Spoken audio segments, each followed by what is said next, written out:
Lorsque l'on tape ménopause dans un moteur de recherche, on tombe sur des mots plutôt anxiogènes. Bouffée de chaleur, dépression, insomnie, sécheresse.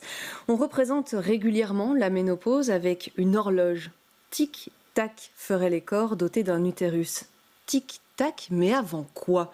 Comme s'il était question de porter le fardeau de notre corps qui évolue, et puis tic-tac avant la fin, comme si ménopausés on perdait notre valeur. Un autre constat durant mes recherches, cette période de la vie est super médicalisée. Alors oui, il y a un déséquilibre hormonal qui cause des effets qui peuvent être franchement désagréables. Certaines personnes trouvent un soulagement grâce au traitement, mais il y a d'autres approches possibles de la ménopause. Voilà notre thème de ce soir. Bonsoir. Et nos invités ce soir ont toutes les trois un point en commun, celui d'accompagner les transitions de vie. Et je vais commencer avec vous, Juliette Berguet. Vous êtes fondatrice de l'ASBL Bob Brussels. C'est une ASBL qui accompagne les malades, les personnes atteintes d'une maladie grave et leur entourage. Parmi les effets du cancer, la ménopause précoce, c'est ce que vous avez vécu. Et à l'époque, vous aviez trouvé que très peu de soutien, raison pour laquelle vous avez créé cette association. Bonjour. Bonjour, Brigitte Wezel, bonsoir. Vous êtes coach, yoga thérapeute, vous accompagnez aussi les changements de vie. Vous avez récemment consacré une journée atelier à la ménopause avec l'idée de créer un peu plus de ces espaces dédiés. On y reviendra. Et enfin, Salomé Moulongo, bonsoir. Bonsoir. Vous êtes naturopathe avec une approche holistique, globale de l'être humain. Vous aussi, vous accompagnez les personnes dans les épisodes de changement dans leur vie. Vous avez écrit le livre de la ménopause, de la femme lunaire à la femme solaire aux éditions Amiris. Une première question à toutes les trois. À quoi est-ce que vous associez la notion de ménopause, Salomé? Pause et ose. Ok, la contraction des deux, finalement. Juliette? L'inconnu et les questionnements. Et vous, Brigitte? Et moi, je dirais une occasion de se réaligner vers l'essentiel. Très bien, j'imagine qu'on reviendra un peu sur ces notions-là. Salomé, je me tourne vers vous pour cette première question. Vous invitez à travers ce livre donc à se réapproprier sa ménopause, de devenir autonome. Et en fait, en disant ça, ça veut dire par la négative, ou en tout cas le négatif, ça sous-entend que c'est une période de la vie dont on a été dépossédé ou dont on est dépossédé? Oui, effectivement. Alors, même si je suis naturopathe, je n'ai rien contre la médecine classique, mais il faut quand même se rendre compte que c'est fort médicalisé. Et donc, et on a l'habitude, en fait, de se remettre à l'extérieur pour tout ce qui nous arrive. Et on a une approche, en Europe en tout cas, qui est fort techno-réductionniste et symptomatique. Donc il y a un symptôme, on supprime le symptôme, alors qu'en naturopathie, ça n'a pas de sens. Quand il y a un symptôme, on va voir la cause et on supprime la cause. Et en faisant ça, en allant voir la cause, on est obligé d'aller nous revoir dans notre propre savoir, parce qu'on a des savoirs. On n'a pas attendu la médecine pour prendre soin de soi. Donc on a des savoirs, mais qui ont été oubliés parce qu'on a tout légué à l'extérieur. On verra que c'est peut-être pas volontaire finalement. Oui. C'est peut-être l'extérieur qui Évidemment. s'est approprié cette période de vie. On y reviendra. Juliette, j'ai expliqué en 2 mots votre histoire. Vous parlerez évidemment de ça mieux que moi. Qu'est-ce qui se passe dans la tête au moment où il y a cette annonce de la maladie grave et en même temps de cette ménopause précoce que je lis un peu comme une double peine en fait. Je pense que sur le moment même, on ne réalise pas. C'est des mots. Et on est un peu livré à nous-mêmes parce que, en général, quand on nous diagnostique un cancer, on fait au plus urgent. Donc, c'est d'abord nous sauver la vie. Et la partie pour essayer de limiter les risques de récidive, surtout dans les cancers hormonodépendants, on nous met en ménopause précoce quand on est en jeune âge pour limiter ça. Et je pense que sur le moment même, nous-mêmes, on ne le réalise pas et on est un peu mis devant quelque chose pour lequel on n'a pas signé de contrat pour et on ne nous l'explique pas non plus.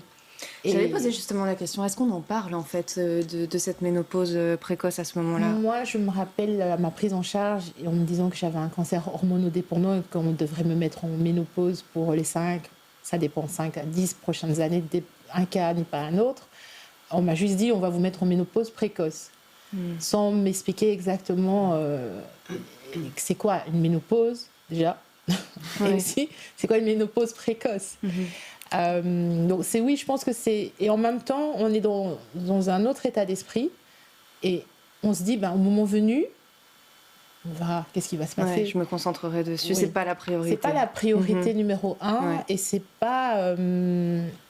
on reçoit tellement d'informations que c'est pas une chose auquel on attache de l'importance, en fait. Quand Vous aviez quel âge à ce moment-là? Je venais juste d'avoir 41 ans. Et moi, en fait, je l'ai découvert à la fin de ma prise en charge médicale, quand on m'a relâché de mes obligations chimio, opération, que voilà, pendant les 5 prochaines années, ou peut-être les 10 prochaines années, vous serez mis en ménopause précoce. Oui, et sans accompagnement derrière, ce qui Je pense que dans mon cas de figure, l'année après, il y a eu Covid, et donc il y avait d'autres urgences. Oui. Ouf, ok. Brigitte, on y reviendra, et notamment sur cette association que vous avez créée suite à ça. Brigitte, c'est une période qui va finalement demander aux personnes qui la traversent d'aller puiser, et on l'imagine pour vous, Juliette, vraiment dans ces ressources intérieures pour déjà essayer de comprendre ce qui se passe en termes de ressenti. Parce que une personne n'est pas l'autre. Quel est le lien que vous faites aussi avec le yoga? Parce que le yoga, c'est aussi des ressources. Oui, effectivement. Bon, j'aurais 2 choses à dire par rapport à ça. C'est peut-être que face à un manque d'espace et un manque d'accompagnement, qu'est-ce qui nous reste en fait? Il nous reste notre corps. Et aussi par rapport à... Il y a des choses sur lesquelles on a du contrôle, et d'autres sur lesquelles on n'a pas du tout de contrôle et d'emprise. Mais par contre, il y a des choses sur lesquelles on peut agir. Et donc, notamment, je pense à une plus grande sensibilité au stress. Le yoga va permettre, par des pratiques respiratoires, ou même le fait d'apprendre à se poser, ralentir, et petit à petit respirer. Déjà, le fait même de se dire « je respire », ça influe sur l'activité du système nerveux. Et donc, voilà, je pense qu'effectivement, par rapport à une épreuve, moi j'ai traversé aussi ce que Juliette a traversé, je pense qu'une des réactions, c'est « tiens, où puis-je agir ?» Donc il y a vraiment cette idée de se mettre en mouvement. Et par rapport à la ménopause, je crois que c'est aussi une occasion d'aller se connecter à toutes ces dimensions qu'on a dans le corps, qui est bien plus que physique. C'est bien plus que des symptômes, parce que quand on parle de symptômes, c'est des symptômes multidimensionnels qui passent du corps physique au corps mental, émotionnel, énergétique, voire même la question du sens, de la spiritualité. Enfin, quand je dis sens de la vie, qu'est-ce qui est important pour nous? J'imagine que là, ça résonne très fort auprès de Salomé, justement, cette approche holistique. Oui, et c'est un bel exemple, quand je disais, on a les ressources en nous, et donc, effectivement, juste respirer, enfin, c'est quand même dingue, se dire, juste le fait de réapprendre à respirer, je peux travailler sur mon système nerveux, mais sur le système hormonal aussi. Donc voilà, là, on a du concret dans qu'est-ce qu'on a en nous et qui nous permet, effectivement, d'être autonome dans la gestion du système nerveux, du système hormonal. C'est juste un exemple, mais qui est... Après, il y a aussi la pratique vraiment physique, aussi du yoga, qui va agir sur le tonus musculaire, qui est un peu à mal pendant la ménopause, sur la souplesse. Donc voilà, toutes ces notions-là sont extrêmement importantes pendant cette période-là. Je vous propose qu'on y revienne, parce que l'un des outils aussi, j'ai l'impression, pour mieux comprendre la ménopause, c'est de comprendre d'où vient ne serait-ce que le terme de ménopause et le fait que cette ménopause, elle est aussi une construction culturelle, sociale, très occidentale. J'ai été à la rencontre d'Alice Beck. Elle est chargée de recherche, sur l'égalité de genre au CNCD 11-11-11. Elle a rédigé son mémoire à la ménopause, à ses injonctions, à ses représentations, ses émancipations aussi. On se retrouve tout de suite après ce reportage. Alors les clichés, quand je pense moi à la ménopause, l'impression que la vieillesse tombe en une fois comme ça. La perte de féminité, la sexualité, quelque chose qui nous empêcherait en fait de prendre part active à la société. C'est comme si c'était une succession de pertes, un grand néant comme ça qui arrive.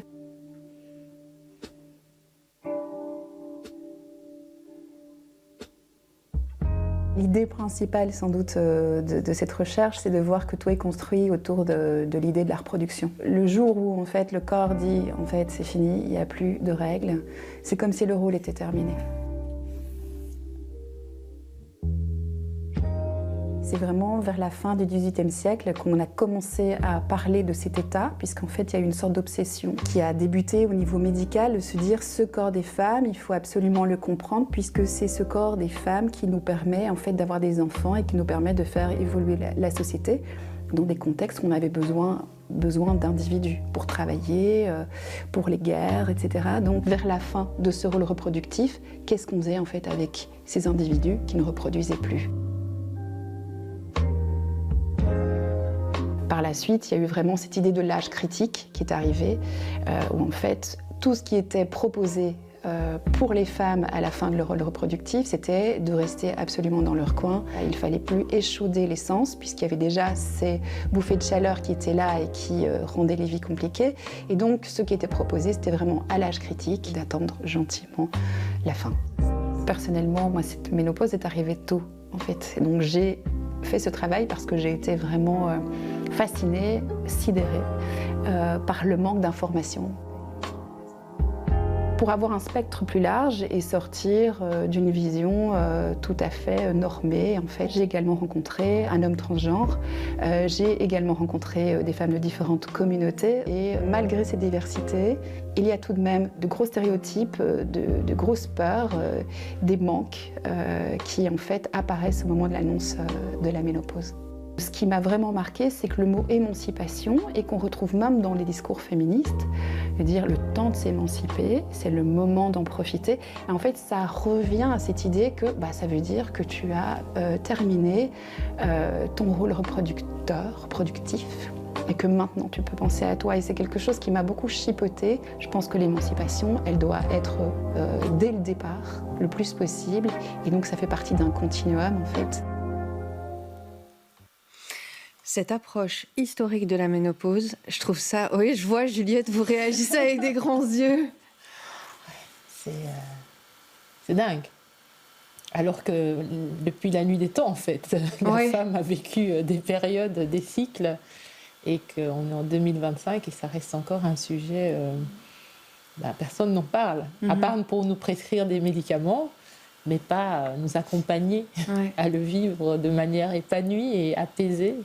L'héritage est énorme. Hein.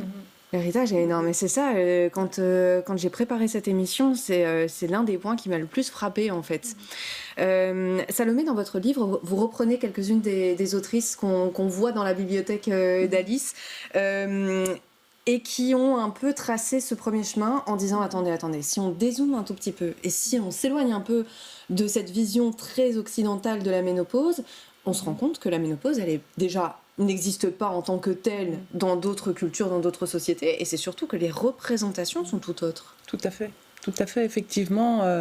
On a hérité de la création par un homme, comme on l'a vu dans le reportage de Gardanne en 1821. Il a créé le mot, et avec le mot, il a créé les mots, M-A-U-X. Mais alors dans les mots, c'est flétrissement des mamelles, furoncle, voilà. Et puis, après, c'est la psychiatrie qui s'y est mise. Donc là, ménopause, c'était égal à hystérie. Et puis, après, c'était l'essor de l'hormonothérapie, de l'endocrinologie, pardon. Et puis, c'est devenu carence carence, déficit hormonal. Donc, voilà. Alors qu'ailleurs, quand on voit en Afrique, comme j'ai la chance, comme Juliette, d'être métissée, et donc j'ai bien vu que chez mes grands-mères africaines, la ménopause, elle n'était pas pareille. C'est les souvenirs que j'ai évidemment, j'ai pas mis le mot ménopause, mais je voyais bien que quand je rentrais en Europe, du côté de ma grand-mère, c'était pas la même chose, quoi. Mais de Ici, en manière Europe. concrète, est-ce que ça signifie que dans ce qu'on appelle symptômes, au final, dans les manifestations, peut-être que ce mot est plus approprié, dans les manifestations physiques, ça veut dire que ce sont des manifestations physiques différentes, ou est-ce que c'est la manière dont on vit, ou la manière dont la femme ménopausée apparaît aussi aux yeux de la société? C'est le statut de la femme fait que, comme par hasard, parce qu'il y en a qui vont peut-être dire qu'il n'y a pas de lien, mais c'est quand même un hasard que quand on a un statut assez enviable, dans certaines tribus africaines, la femme ménopausée, elle a un statut et comme par hasard, elle a moins de symptômes. Donc c'est quand même... Bon, maintenant... Moi, j'ai mon approche holistique et donc je sais très bien que si dans la vision qu'on a de la ménopause, c'est un enfer, forcément, on va vivre l'enfer et on aura les symptômes liés à l'enfer. Mais il y a des pays où le statut est différent et les symptômes, les troubles sont inexistants, voire différents. Ouais, c'est le cas dans la société amérindienne aussi, on parle Exactement. du Japon aussi. Oui, tout à fait. Ouais. Tout à fait. C'est passionnant d'aller voir un peu ce qui se passe par ailleurs. C'est pour ça que je me dis, est-ce que c'est vraiment des hasards? Parce que quand ça se reproduit comme ça à différents endroits, c'est plus qu'un hasard. Juliette, on le voit, le poids de ces représentations, de cette imagerie, de ce lexique, il a des conséquences. Et comment est-ce que, lorsqu'on vit une ménopause précoce, on va traverser ça avec tous ces mots qu'on vient d'entendre, en fait, où je lisais par ailleurs dans des textes qui datent déjà un peu, une femme qui arrête de saigner n'est plus une femme. C'est ultra violent à lire, à entendre, qui plus est, lorsqu'on a 30, 40 ans. Oui, je pense qu'il y a cette notion par rapport au corps de la femme et aussi par rapport aux injonctions qu'on nous inflige en soi, parfois nous-mêmes aussi, par rapport au regard de l'autre. Du coup, je pense qu'il y a vraiment cette notion de... Il faut qu'on sache, que nous-mêmes, on prenne cette responsabilité de se connaître. Ça passe par les cours d'éducation sexuelle qu'on n'a pas. Et du coup, il y a aussi la libération de la parole. Moi, avant qu'on me pose ce pronostic, je ne connaissais pas de cas de femmes ménopausées dans ma famille, alors que j'ai tous les cas de figure, tous les âges. Mais je pense qu'on n'en parle pas parce qu'elles le vivent d'une autre façon aussi. Elles sont aussi plus actives, parce que quand je regarde mon côté maternel ou mon côté paternel, je vois vraiment la différence. Elles sont en fait actives jusqu'au bout. Quand elles arrêtent, c'est qu'elles ne sont plus là. Donc je pense que le fait d'être en mouvement aussi a un autre effet par rapport à ces étapes par lesquelles on passe. Et il y a aussi le mot, en fait, de le poser, parce que moi, j'ai jamais entendu aucune de mes mamans ou de mes tantes parler « Ah, j'ai la ménopause ». C'est genre, c'est la fin. C'est seulement moi, en passant par là, que je le vis, en fait, parce que le mien a été programmé. Et est-ce que vous avez échangé, justement, avec les femmes de votre famille? Non, parce que c'est tout ce qui touche au corps et à la sexualité, parce que ça a aussi un impact sur la sexualité, c'est encore des sujets assez tabous. Même la maladie en soi est tabou. Je pense que ma génération a traversé la maladie. Moi, dès le départ, j'ai pas voulu vivre ça seule. Donc, j'ai impliqué tout le monde, j'ai engagé tout le monde, mes sœurs, mes mères, mes nièces, parce que j'ai plusieurs mamans. C'est pas juste ma maman qui m'a mise au monde, c'est aussi mes grandes mamans. Je les ai tous engagées dans ce processus pour comprendre, déjà par rapport à la maladie, et aussi pour comprendre, parce qu'après j'ai découvert qu'il y avait d'autres qui avaient traversé la maladie avant moi. Et c'est un peu ce côté où libérant la parole, parce que moi, dès le départ, j'ai fait un test génétique pour savoir, parce que j'ai 3 grandes sœurs, j'ai 7 nièces. Du coup, il y a cette notion de est-ce que je ne veux pas transmettre quelque chose? Est-ce que c'était peut-être dans la famille, puisque avant d'être moi confrontée à la maladie, on ne m'en parlait pas. Ouvrir le débat, ouvrir la parole et surtout transmettre aussi ce que je découvre et ce que je traverse pour que celle qui passerait après moi ne soit pas dans l'inconnu. Parce que moi, c'était vraiment ça l'inconnu, puisqu'on n'en parlait pas. Et surtout, je n'avais jamais été confrontée, moi, directement par rapport à ce questionnement, parce qu'à 41 ans, c'est le moment où, quand tu es en Europe, du moins, c'est le moment où tu t'émancipes professionnellement, que tu établis financièrement, que tu évolues. Donc, c'est pas dans ta lignée, en fait, c'est pas dans ton dictionnaire, c'est pas dans ta trajectoire. Créer justement des cercles pour libérer la parole, circuler aussi, et se mettre en mouvement. Ça, c'était intéressant. C'est ce que vous proposez, Brigitte, lors de ce premier atelier, Oui. en tout cas. Ça consistait en quoi? En quoi est-ce que le lien entre yoga et ménopause a de ça quelque chose de particulier? Bon, la première chose, c'est que je pense que l'enjeu, c'est d'ouvrir un espace.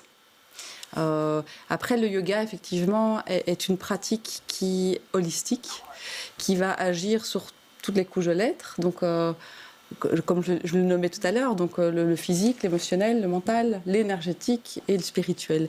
Et comme la ménopause est vraiment une période où toutes ces couches sont perturbées, le yoga est vraiment indiqué. Après, il y a d'autres pratiques aussi de méditation, du tai chi qui impliquent le mouvement.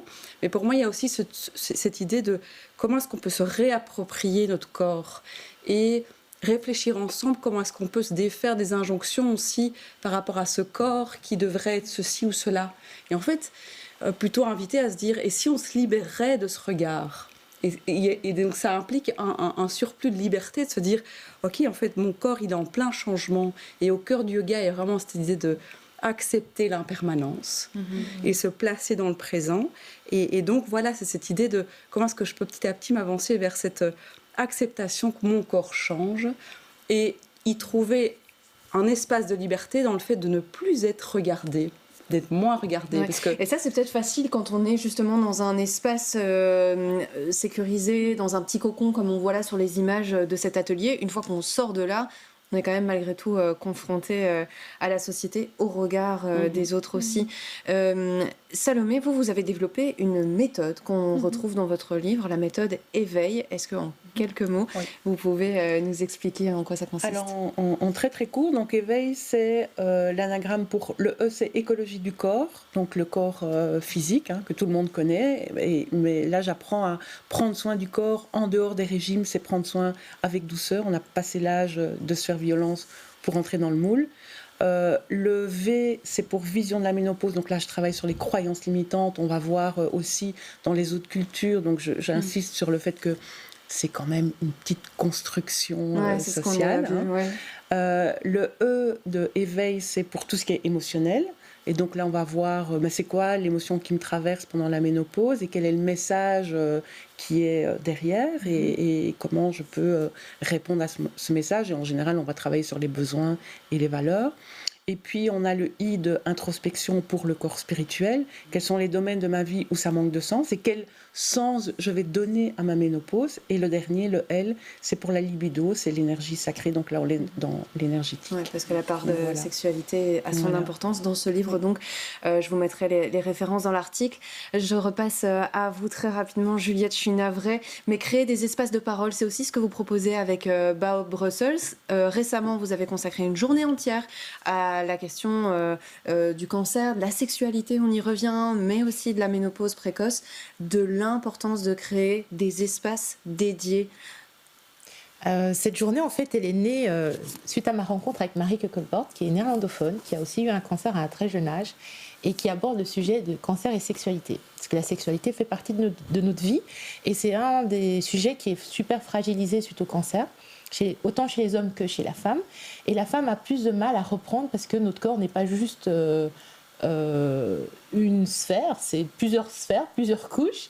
Et il y a le côté, comme vous avez bien mis en avant, le corps, le physique, le psychique, le mental, le mécanique aussi.